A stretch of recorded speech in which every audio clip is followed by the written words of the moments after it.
नमस्कार। कहानी कलश में आपका हार्दिक अभिनंदन है। और आज मैं आपके लिए कहानी अमर प्रेम कहानी श्रृंखला को आगे बढ़ाते हुए आपके लिए अग्नि और स्वाहा कहानी लेकर उपस्थित हुआ हूँ।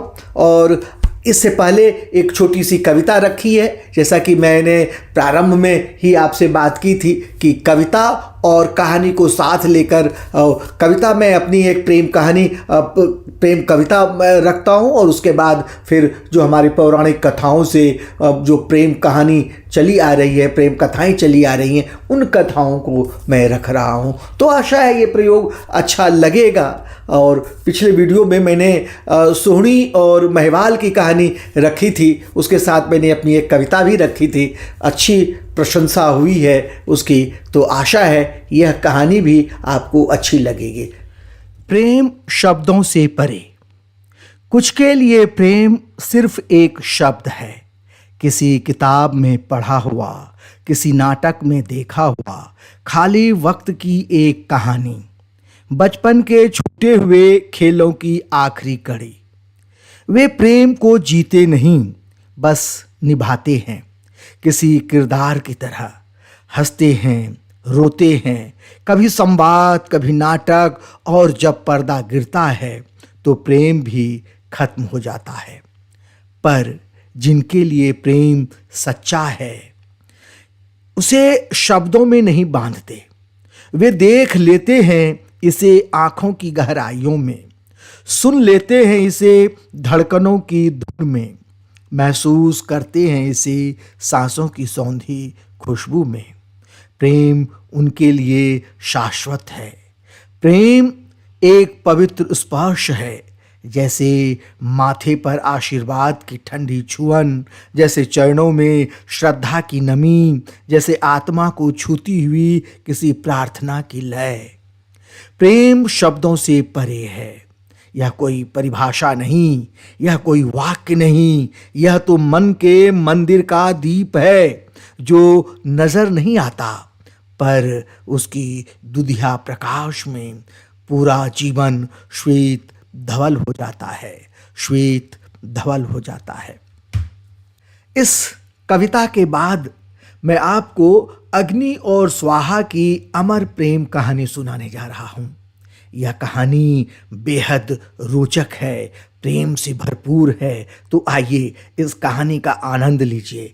आनंदित मन से अग्नि अकेले पथ पर चले जा रहे थे। उन्हें सप्तऋषि के यहाँ से यज्ञ का निमंत्रण मिला था।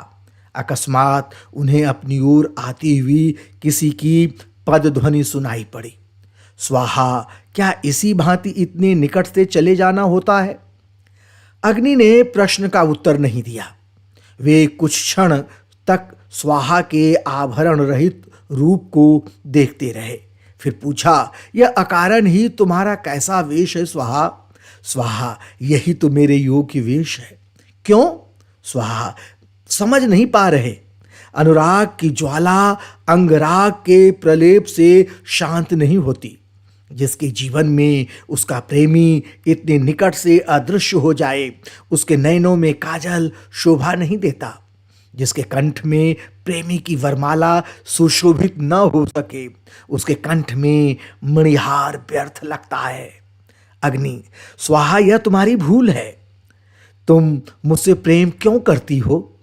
जो राजकुमारी इच्छा करते ही त्रिभुवन में किसी भी रूपवान, किसी भी रत्नवान को वरमाला अर्पित कर सकती है, वह स्वाहा, वह इच्छा मेरी नहीं है अग्नि। प्रेम भ्रमर का विलास नहीं है और धर्म भी नहीं है। अग्नि भ्रिकुटी चढ़ाकर बोले, नारी का धर्म क्या है? स्वाहा, एक पुरुष में आस्था। अग्नि, एक पुरुष के जीवन को चिरकाल के लिए कारागार में बंद करके रखने का नाम नारी धर्म है? यह नारी धर्म अर्थहीन और असुंदर है। स्वाहा, केवल नारी धर्म ही नहीं, पुरुष धर्म भी यही है। अग्नि, इस धर्म तत्व को अपने पास रखो, मुझे समझाने का प्रयत्न मत करो। किसी नारी से प्रेम करने की मेरी इच्छा नहीं है। स्वाहा चुप हो गई। अग्नि, जा रहा हूं। स्वाहा, कहाँ? अग्नि, सप्त ऋषि भवन से यज्ञ का निमंत्रण है। स्वाहा ने अनुरोध भरे स्वर में कहा। वहां मत जाओ अग्नि। क्यों? स्वाहा इस क्यों का उत्तर नहीं दे सकी, क्योंकि वह स्वयं नहीं जान पाई कि अग्नि के वहां जाने में क्यों उसे शंका हुई है कि जाने क्या अशुभ होगा अथवा क्या हानि होगी। हाँ, उसे यह आभास हुआ कि अग्नि प्रेम के संसार से दूर चले जाएंगे और फिर कभी नहीं लौटेंगे, किंतु इस शंका का अर्थ भी वह स्पष्ट रूप से नहीं समझ पाई। उसे ऐसा लगा वहां जाकर अग्नि विपन्न होंगे। वह अग्नि से कहना चाहती थी किंतु कह नहीं पाई। अग्नि नदी पार कर सप्त ऋषि आश्रम की ओर चले गए। चैत्र रथ वन में सप्त ऋषि व सप्त ऋषि पत्नियों की अभ्यर्थना से हर्षित अग्नि के यज्ञ उत्सव का समय व्यतीत हो गया। यज्ञशाला में उत्सव प्रदीप बुझ गया।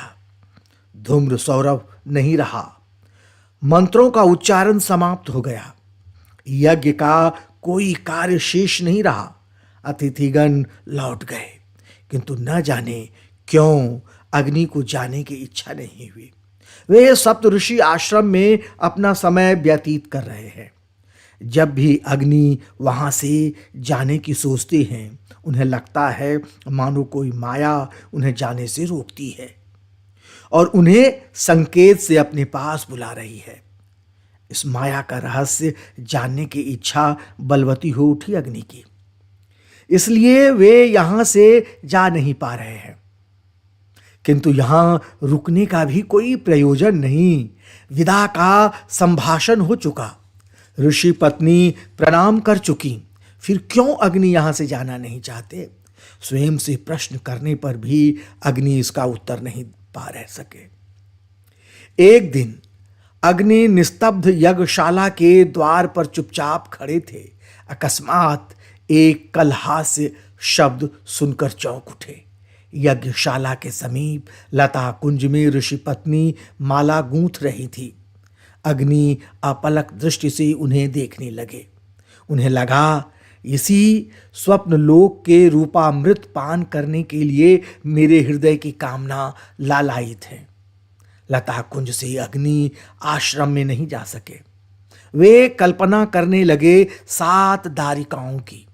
एक असंभव आशा, फिर भी अप्राप्त तपस्या की अनंत प्रतीक्षा का संकल्प मन में लेकर अग्नि यहीं रहेंगे, चाहे जीवन समाप्त हो जाए। यदि यह जीवन समाप्त हो भी जाए तो क्या हानि है, क्या क्षति है, क्या हानि है, वह कैसे समझेगा? जो एक प्रेमिका के केसर तिलक को नहीं समझा, जो एक प्रेमिका के आह्वान को नहीं समझा, उसमें इतनी बुद्धि कहां और कहां है उसमें हृदय नाम की वस्तु। सप्त ऋषियों की पत्नियों को अभिसारिका के रूप में देखने की कामना लिए वह जीवन भर वहां बैठने को तत्पर है। एक दिन दक्ष पुत्री स्वाहा ने सुना, चैत्र रथ वन में अग्नि ने अपने को निर्वासित किया हुआ है। दूर स्वप्नपुरी की एक प्रतीक्षा में अग्नि दिन व्यतीत कर रहा है। स्वाहा समझ गई। उस दिन उसे जो आशंका थी उसका अर्थ स्पष्ट हो गया। स्वाहा को दुख हुआ। जो पुरुष धर्म नहीं समझता, जो पुरुष नारी प्रेम की रीति नहीं जानता, ऐसे पुरुष के जीवन में बहुलिप्सा अभिशाप बनकर सर्वनाश का रूप धारण कर ले करेगी। तब आश्चर्य कैसा? जो पुरुष नारी को प्रेमिका के रूप में नहीं, दारिका के रूप में प्राप्त करने के लिए तृष्णार्थ हो, वह कैसे समझेगा आस्था और विश्वास को? वह कैसे समझेगा आस्था और विश्वास को? यह पौरुष कोई पौरुष नहीं, अपने को अपनी ही ज्वाला में भस्म करना है। अग्नि को कौन इस दुर्देव से बचा सकता है? स्वाहा का मन उद्विग्न हो उठा। कैसे इस भयानक आक्रमण से अग्नि की रक्षा करे? कोई उपाय नहीं सूझता। वह हर समय व्यथित मन से प्रार्थना करने लगी, स्वाहा दुर्बल है, शक्तिहीना है, हे अदृश्य देवता मुझे शक्ति दो, मेरा भय हरण करो, चैत्र रथ वन से अग्नि का उद्धार करो। हे काल पुरुष, हे काल पुरुष मुझ में शक्ति का संचार करो, जिससे मैं अपने वांछित को अभिशाप से मुक्त करने का साहस जुटा सकूं। हे परमदेव, हे परमदेव उसके उद्धार का मंत्र इस स्वाहा के कान में फूंक दो। वह चाहती है उस मूढ़ असहाय भ्रांत का उद्धार करना। स्वाहा का मन संकल्प से दृढ़ हो उठा, किंतु अभी तक कोई उपाय नहीं खोज पाई। वह चारों ओर से अपने को घिरा पाती, उसके जीवन की प्रेम ज्योति कहीं अंधकार में विलीन न हो जाए। रात दिन इसी सोच में रहती थी।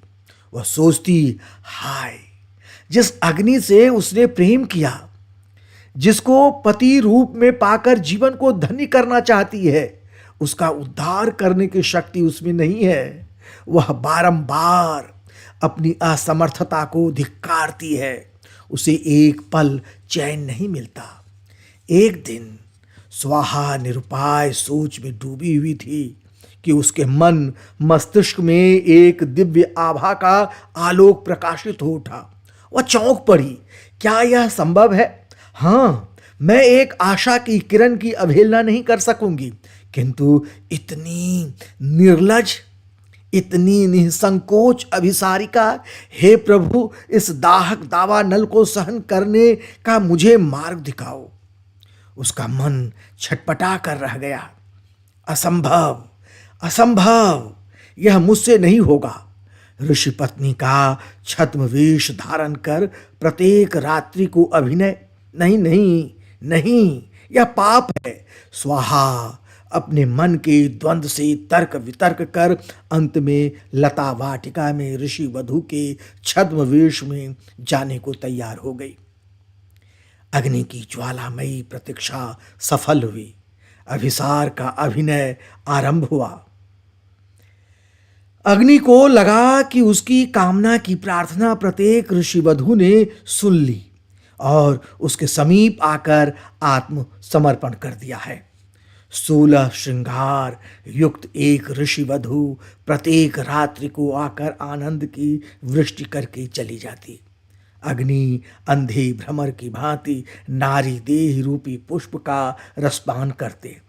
उन्हें नारी के केसर तिलक की छाप दिखाई नहीं पड़ती।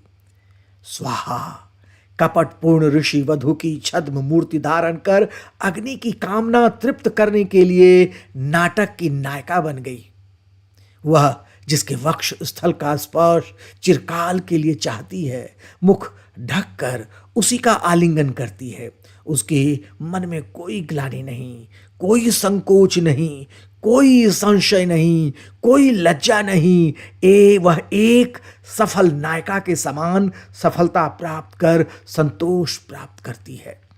केवल इस नाटक में यदि कुछ अनुचित है तो ऋषि वधु का छद्म वेश। इस नाटक में अनुसुईया, श्रद्धा, प्रीति, गीत, गति, सुनीति, संभूति दिखाई पड़ी, किंतु सब झूठ, सब मिथ्या, सब बनावट, सब असत्य। सत्य है तो केवल इतना कि स्वाहा नाम की प्रेमिका की देह छुपी है इन ऋषि वधुओं के वेश में। स्वाहा 6 रात्रि तक अग्नि के समीप आई और उत्सव प्रमोदित कर लौट गई। अग्नि की कामना पूर्ण हो गई। फिर भी अग्नि प्रतीक्षा में है, क्योंकि अभी तक अरुंधति नहीं आई। सप्तरात्रि की आकांक्षा पूर्ण होने के बाद अग्नि आनंदित होकर यहां से प्रस्थान कर जाएगा। कहीं दूर रात्रि का अंधकार छाया हुआ था। स्वाहा की यात्रा का समय हो गया था। वरिष्ठ प्रिया अरुंधति के रूप की अनुरूपणी होकर स्वाहा ने छद्मवेश धारण कर लिया। वह ज्यों ही चलने को हुई, उसके पैर आगे बढ़ने को तैयार नहीं हुए। उसके मन में भय पैदा हो गया। जो कभी नहीं हुआ वह आज होगा। वह स्वयं से प्रतिवाद करने लगी, स्वाहा, तुम भूल कर रही हो। फिर भी एक अदृश्य शक्ति ने उसे आगे बढ़ाया, मगर उसकी गति धीमी हो गई। कुछ दूर जाकर वह फिर मार्ग पर ठिठक गई। उसे लगा कोई कह रहा है, स्वाहा, तुम अन्याय कर रही हो, अब और अपमान मत करो। स्वाहा जड़ के समान खड़ी हो गई। उसका मन आशंका से कांप गया।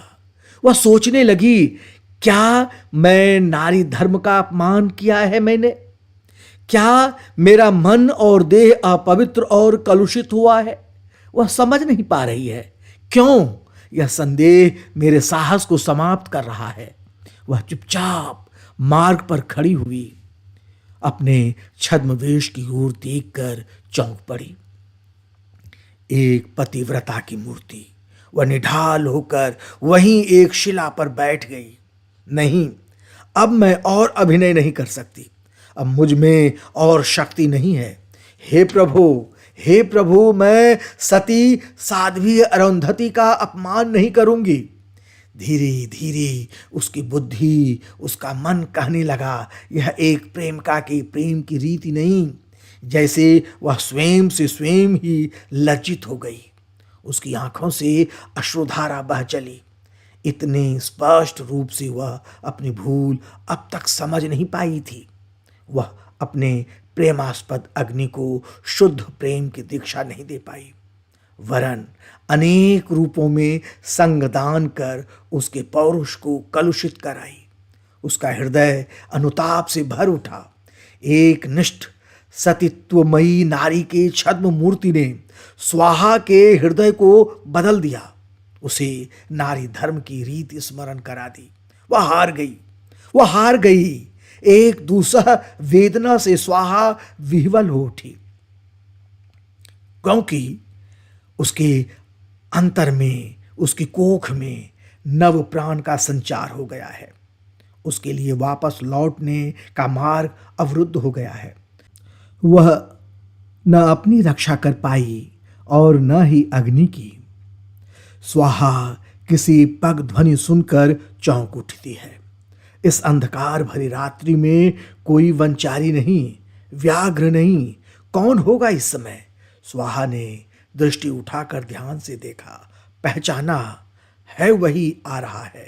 किसी की पायल की मधुर ध्वनि सुन नहीं पाया, इसलिए आकुल व्याकुल होकर इधर उधर देखते हुए आ गया।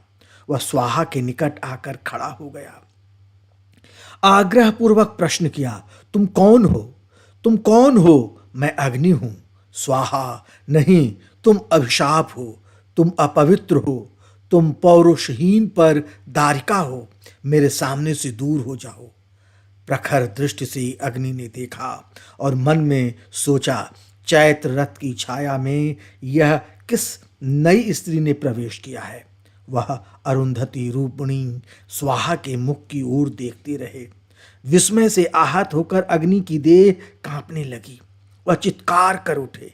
इतने दिन बाद समझ पाया कि चैत्र रथ के लता कुंज वितान में वह स्वाहा द्वारा चला गया। उसकी प्रतीक्षा की तपस्या छलित हुई है। आज इस नारी के कपाल पर केसर तिलक स्पष्ट रूप से दिखाई पड़ा है। अग्नि को वह कठोर स्वर में बोला, स्वाहा, तुमने मुझे इस तरह छल करके क्यों अपमानित किया? स्वाहा, पता नहीं क्यों किया, भूल हुई, क्षमा करो। अग्नि, क्षमा नहीं कर सकता। स्वाहा, तो अभिशाप दो, किंतु एक आशीर्वाद दो कि मैं तुम्हारी संतान की इस अपयश से रक्षा कर सकूं। अग्नि स्तब्ध खड़े रह जाते हैं। इस स्वाहा ने कुमारी होने पर भी मेरे पथभ्रांत पौरुष की रक्षा की। इसने मुझे अपनी देह से परदारिका का उपहार देकर स्वयं ज्वाला सहन की और मेरी संतान को अपनी कोख में धारण किया। इसके मस्तक पर केसर तिलक शोभित है। यही सत्य है, यही सुंदर है। वे बोले, स्वाहा, किंतु स्वाहा कहाँ? अग्नि के प्रेम की अभिलाषणी अचानक अदृश्य हो गई। वेदना पीड़ित स्वर से अग्नि पुकारते हैं, स्वाहा, स्वाहा। वायु में एक शून्य हृदय का स्वर निनादित होता है, स्वाहा स्वाहा स्वाहा। ये कहानी आपको कैसी लगी? मुझे आशा है ज़रूर अच्छी लगी होगी, कविता भी अच्छी लगी होगी। अपनी राय अपने कमेंट्स बॉक्स में लिखकर ज़रूर दीजिए, हमें इंतज़ार है। और कुछ और भी अगर सुझाव देना चाहें तो वह भी आप दे सकते हैं। तब तक के लिए मैं आज्ञा चाहता हूँ। बहुत बहुत धन्यवाद।